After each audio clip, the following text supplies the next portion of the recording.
Well, welcome. It is November 7th, 2014. I'm Mark Sadovnick, and I welcome both Lew Horne and Jeff Baietto to our leadership series, specifically on talent and wellness. Welcome, gentlemen. Thank you, Mark. Hi, Mark. I feel like CNN already. This is great. Let's just get started real quick, and if you can let our business audience get a little taste of who you are, what you do, that would be fantastic. So, Lew, can we start with you? Sure. I am the president of the Southern California region for CBRE. We're a globally integrated real estate services firm. We build buildings, we brokerage opportunities, we work with investors, and we also work with the occupiers of space. And I understand, not to toot your horn, you got a special award recently, did you not? We won the Core Net Innovation Award last week internationally for our wellness and just for some leadership ideas that we've invested in our global headquarters here in Los Angeles, California. Well, congratulations are definitely in order and well-deserved. That's Thank awesome. you. That's awesome. So, Jeff, tell us about yourself. So I am the COO and co-founder of Enjoy Global, and we work to create more engagement in the workplace, and wellness is one of our main focal points for doing that. I come from the video game industry in a different career, and I got my master's in psychology about 10 years ago, and then really found my passion helping people, and then ultimately going back into business and helping corporations create a healthy workforce, and it's been fantastic. I just love it. And you teamed up with another pretty good CEO, right? I have been very fortunate. My business partner is an amazing woman by the name of Linda Lorray, and she comes from a 25-year career as a CEO and executive in some very large companies, most recently Fredericks of Hollywood, and before that Giorgio Beverly Hills. Just a very talented and powerful businesswoman and a great partner. Awesome. Well, I'm happy to have you guys here. I appreciate you taking the time to talk about this. And I think maybe everybody knows, but I'm Mark Sadovnick. We have an executive search firm. We do searches all over the world, senior level, executive board, and we've always concentrated on the right fit people for our clients, management, the individual, as well as their family. And wellness has been a huge topic that we've had with our clients for years. In fact, I think I was mentioning to Lew about 20 years ago, one of our clients, Alamo, named one of their HR professionals the director of wellness. And typical of when you're ahead of your time, everybody thought it was ludicrous that they had a director of wellness. Like, what is that? It was like artsy fartsy, whatever. But they were definitely ahead of their time. So it's great that we're having this conversation. I know it impacts my clients. And I want to start with I'll start with you again, Lew, if I can ask you, what's your perspective of the importance and the relationship between wellness and talent?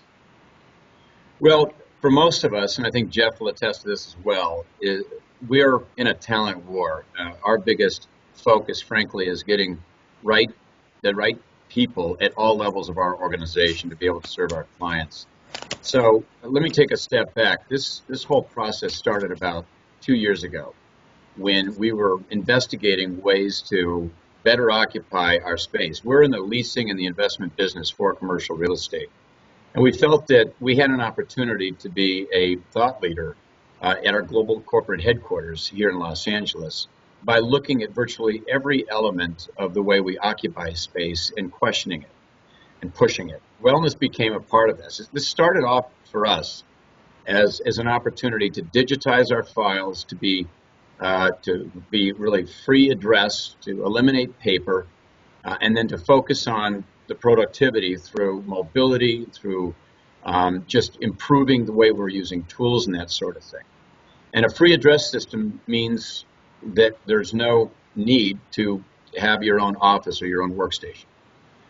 So by doing that, it became clear through our experiment when we first started that there could be a concern. And one of our employees in a test case actually became ill, caught a cold.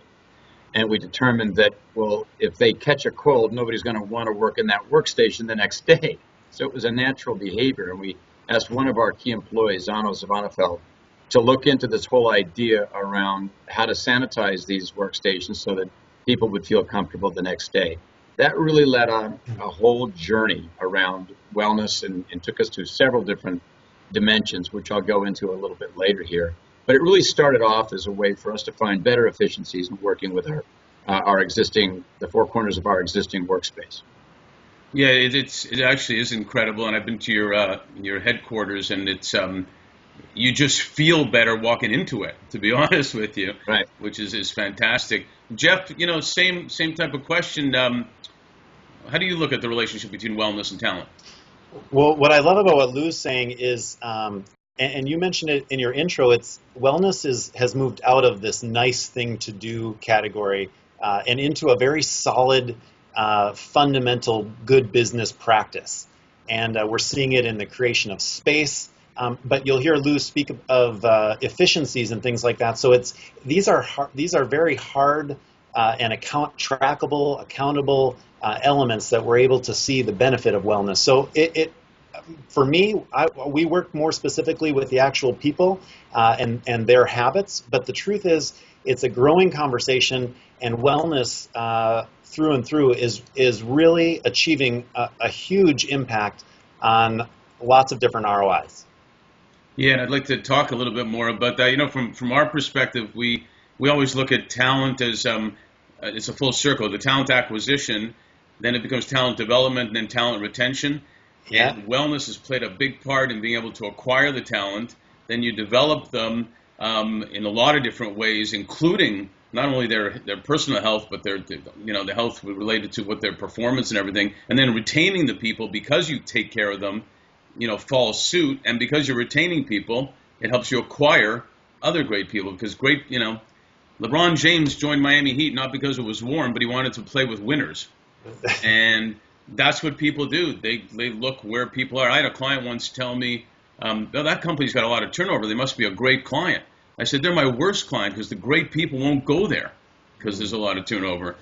Wellness has a lot to do with that. And what we find is it's become a big decision factor in people accepting opportunities if the companies don't have a good wellness program. So with that in mind, Lew, you're making a big difference in in a lot of ways in the overall health of talent, which are the people, like you said, that make things happen. What has been your strategy to what you've developed incredibly over there, and to support the people, support your talent? Sure. Well, as I said, this started off really as we didn't have a strategy around wellness initially, but because we digitized 195 people and literally transformed their 12 or 15 file cabinets into a completely digital process, and then said, you're not going to own your own desk, you're not going to have your own office, but you're actually going to be able to collaborate in different parts of the office, working with different divisions. It started us off on this journey. So we worked with a company called Delos, DELOS, and Delos is a company that's basically invested their efforts into developing wellness in the hospitality business, hotels, and also the residential business, multifamily and condominiums. They had not done one of these, though, in the commercial office space. So we actually got a certification. It was the first globally certified well-being building in the world. And so what that meant was we had to invest in about 50 different elements of wellness. So I'll give you a couple of examples. First one would be all of our lighting here is called circadian lighting. So that the room I'm in right now, for example, is the lights will adjust according to the amount of daylight that come in. There's lighting around the perimeter, which is really it's more of a yellower light, which enhances collaboration. It's a softer light. It's a light that you'd have in your living room. We also have outside air coming in, not recirculate. We've planted 1,000 plants in the space. We have a water cooler next to every copier. We have 10 water coolers here instead of one. We have an area in the center of our space which is it's got health food, different crates of different health bars and that sort of thing, where people can come and bump into each other and collaborate. There's a cork substrate that's actually underneath all of the flooring to improve your posture. Every one of our desks are sit-stand. Every one of our rooms have got every one of our offices have got a noise filtration there, so you can have complete privacy. And what it's done really two things. People feel better working in this space, but we're also sending a message to our employees that you're important, that we're making this investment, that we want you, we value you. And it's really become not just an effort on our part for people to feel better, but it's also a statement that we're investing in our people. We're concerned about the way that they work.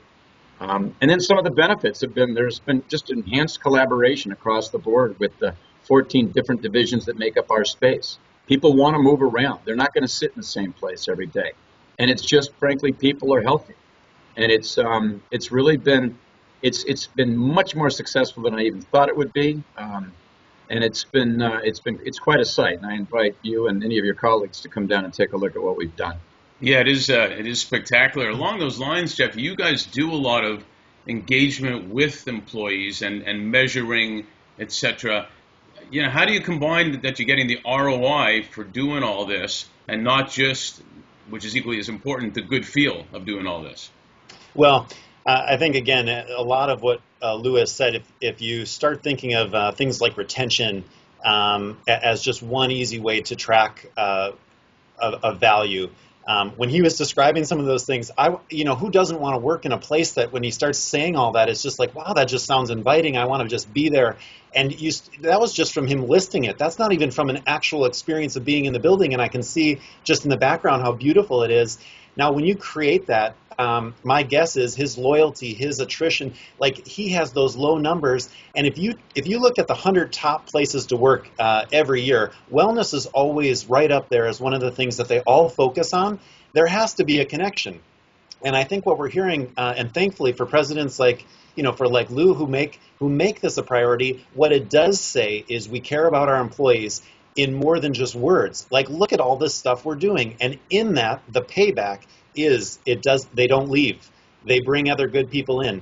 The recent Harvard studies have shown that productivity goes up 31% overall when there's a positive state of mind being created for employees. So for us, I love what this, the spatial creation, but for us, we focus on helping create that same kind of feeling in actual habits. So we go in and work with, typically with the HR team or the training team, and we have an online platform, but we basically have a high-touch, high-tech kind of combination, and basically we do some live events, but then we have a great interface. I come from the video game industry, and I learned some really cool things in that, and one of the things is if you can make something fun and enjoyable and actually have some intrinsic value that they ultimately get, we can keep people engaged in doing something that they ultimately want to do anyway for a very long time. So very simple habits. We play a game, we have a challenge, a contest, and 30 days later they track, they get points, they compete as a friendly competition, and we're watching monster change at the individual level. And that does some of the same things that Lew mentions. Is they credit their employer for really caring about them. They love they get to know their coworkers at a different level, and they're more excited about collaborating. A lot of the same benefits are what we're seeing, and typically all the case studies show 300 to 500% ROI on wellness dollars, and that is what we've seen. We've seen whether it's even just on the hard cost of healthcare reductions, we've seen at least that kind of the 400 to 500% return on investment. Mark, if you could, let me add a couple of things to what Jeff said, because Sure. Jeff made a bunch of really good points there. One of the points he made was this idea of a return on ROI. The other was really this 35% improvement in productivity. Let me break down some costs that you'll find interesting. 15 years ago, when LEED was first getting started, it was really largely centered around energy. The energy savings, or the energy spend for a company is about $3 per year per square foot.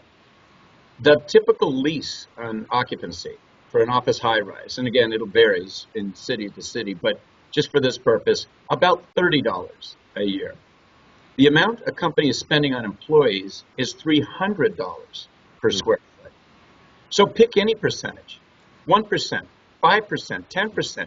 And if you pick Jeff's 30% or 35% at that $300, all of a sudden, wellness becomes an investment, not an expense. Well, and it's a great point because we're always talking about how talent's your number one asset, and that's what you should be investing in. Interesting point, Jeff. You brought up the word proud or pride. I had a CEO recently tell me that I don't hear anybody saying as much as I did before that I'm proud of where I work. People used to say that all the time, and money isn't where they're proud of where they work. It's how they feel is where they're proud of how they work.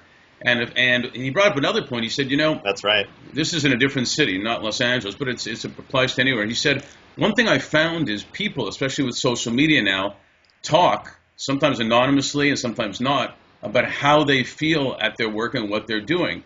And he said, we're trying to attract talent to our city, and depending on how they're talking about how they feel at their company in our city, other people are coming or not coming to our city. So he said it actually is making an impact on the whole community, not even just the company. But then if more talent comes, guess what? You were talking about needing talent or the best talent.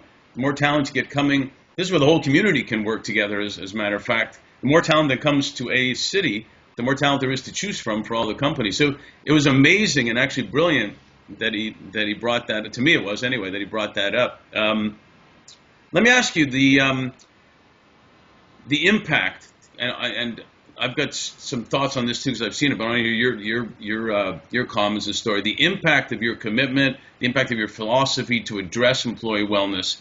Tell me about what it's been, not just on the employees, but particularly on the employees, but even on their families and others, even externally to your companies and companies you have as clients, Jeff. Lew, why don't you start? Well, part of this is the majority of your life is spent in a working environment, right? And one of the areas that we really studied was the amount of time that we're asking employees to commit here. We needed to make sure that the space was appropriate and that we were bending over backwards to make sure that this was a great environment. What's been interesting is we're in the business also. So we sell and lease to occupiers and also to investors, as I mentioned before. We've been open now 13 months. We've had 13,000 clients and people through the space. That's 1,000 people a month that have come through the space just to see what we've done here. And a part of that's been through the efficiencies of how we have applied technology to real estate. A big part of it is around the wellness piece, though. And we've recognized just through our efforts that this is not just important to our company. And by the way, since we've been open, we've now built another 15 of these spaces, and we've also got another 18 under construction. So we've turned this into our global standard. We've made a commitment here. And a lot of our clients are doing the same thing. Now, the wellness part is frankly gaining more steam over the last several months than it did a year ago. And we see a lot of enthusiasm and a lot of focus on this right now. And it's something that we're going to be investigating further. Typically, a wellness program to a company is, and we have one also, is giving physicals to employees and really, there's also educational components or yoga classes, that kind of thing. Those are important, but I think there's got to be one comprehensive package, not only in the education, nutritional education, and just health education of your employee, but at the same time, their entire environment. A lot of this we're also seeing sit-stand desks, for example, now become part of the home workforce. People recognize that sitting in one place for sustainable periods of time isn't healthy for you. And that everything we read now, every study that's conducted would tell you that a variety of sitting and a variety of workplace is really the key to a healthier lifestyle. Even when you're working out or you have a great workout regimen, it's just simply healthier if you're able to invest in a variety of ways of working. So we think that this is something that is really in the first stages, the first inning. We think it's going to get a lot bigger before it gets smaller. I think this will be the equivalent of what LEAD has really turned into over the last 15 years. Yeah, I agree. I think we lost Jeff for a minute here, but I want to continue. Interesting story. I have a client who does most of the furniture manufacturing for schools, and they develop little rocking chairs for students to be. You talk about moving, for students to move right. A little bit. It started with kids. Yeah. Started with kids with who are autistic, and then it's then moving to boys, because they always would say boys have ADD and what's wrong, but they don't really. They just need to move. So we got into the conversation of, speaking of talent, it's just younger talent, how they're taking care of talent with wellness, and as a result, they're learning better, et cetera, et cetera. And those are the kids that become people that work with you at the end of the day. So it's actually fascinating. Before we get Jeff back, hopefully we'll get Jeff back, but what I want to ask you also is, what I've noticed is the branding, the reputation, the relationships of the management of our clients has improved with their clients, their vendors, their investors, whatever, by their own wellness and how it's perceived and transferred, if you will, to all those external relationships. I would assume, your clients that come into your office and engage with your people, it's got to have an impact. No question. And like I said, it's got an impact on our people. It's got an impact on morale. It's got an impact on recruitment and retention. And it just sends a daily message to our employees that their health and well-being is very important to us. So it's become a value in our company. So we've created an environment, we continue to create environments where people want to be here. And one of the things that we were concerned about originally, frankly, with this free address idea, where people didn't associate themselves with a single workstation, was everybody just working at home. And what we're finding now is people want to be here. They want to collaborate with colleagues. Yet at the same time, they've never been more mobile.